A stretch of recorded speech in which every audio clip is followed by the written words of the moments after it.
नमस्कार, आप सभी का बहुत बहुत स्वागत है। मेरा नाम रुबिका लियाकत है। हम माँ गंगा की गोद में हैं और इस वक्त हमारे साथ काशी का लाडला, हीराबा का लाडला, देश के बड़ा प्रधानमंत्री नरेंद्र दामोदर दास मोदी जी। बहुत बहुत स्वागत है आपका। जय माँ गंगे, जय महाकाल। कैसे हैं आप? मैं वैसा ही हूँ जैसा चुनाव प्रारंभ हुआ उसके पहले था। ये चुनाव आपके लिए इतने महत्वपूर्ण क्यों है? कोई भी चुनाव महत्वपूर्ण होना ही चाहिए और हर व्यक्ति के जीवन में हर दिन महत्वपूर्ण होना चाहिए, हर पल महत्वपूर्ण होना चाहिए, हर किसी के लिए। मैं हर एक को कहूंगा कि ऐसा ही होना चाहिए। अच्छा, ये बताइए, फर्ज कीजिए कि अगर आप प्रधानमंत्री बन जाते हैं तीसरे टर्म में, तो वो पहली चीज क्या होगी जो मैं आप हैरान देश को हूँ, देंगे? आप इतना बड़ा क्वेश्चन मार्क क्यों लगा रही हो? माँ गंगा के किनारे पे खड़ी हो पूरा देश आप घूम करके आई हो, देश में आप लोगों से मिली हो, आपने देखा है ये चुनाव मोदी नहीं लड़ रहा है जी। ये चुनाव 140 करोड़ देशवासी लड़ रहे हैं और जो मनोभाव लोगों के देखे हैं, मेरा बहुत लंबा अनुभव है चुनावों का, जनता के मिजाज का अनुभव है, उनका तजुर्बा मैं समझ सकता हूं। तो ये चुनाव से भी काफी ऊपर की अवस्था है। ये वोट देकर के छूटने वाली अवस्था ही नहीं है। वोट दिया और कॉन्ट्रैक्ट दे दिया, ऐसा नहीं है। वो मोदी से जुड़ चुके हैं और अधिक जुड़ना चाहते हैं।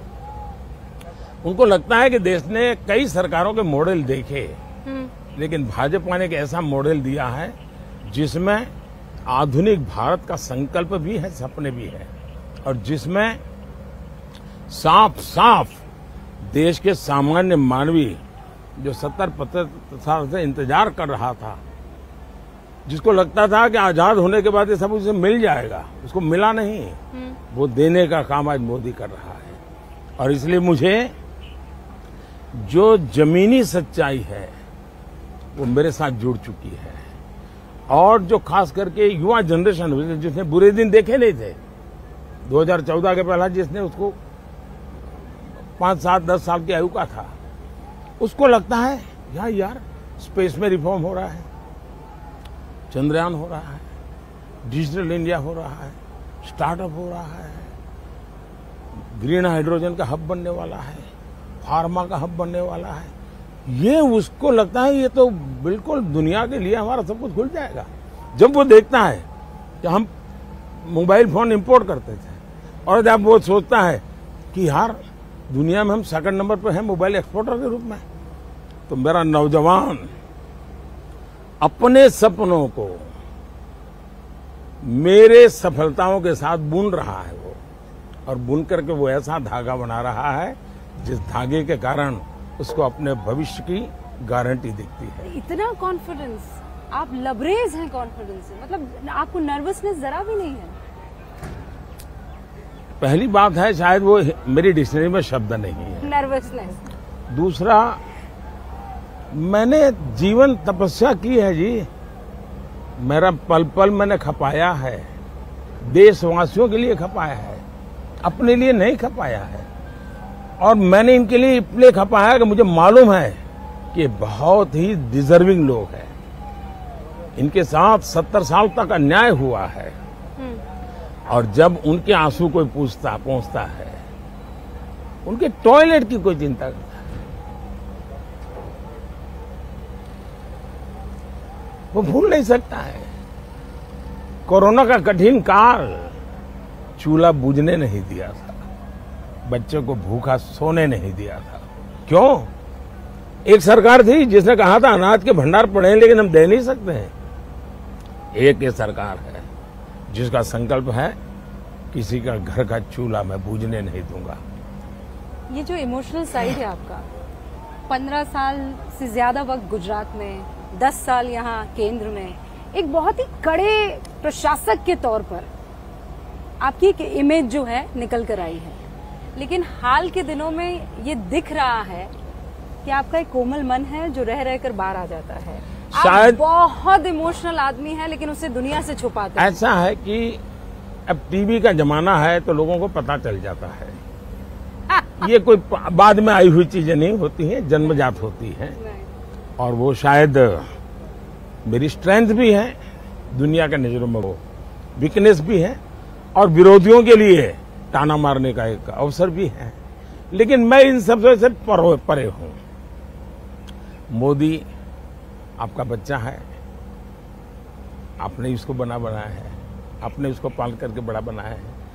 कुछ कमी रह गई मैं ठीक करूंगा, अच्छा होगा तो आगे बढ़ाऊंगा।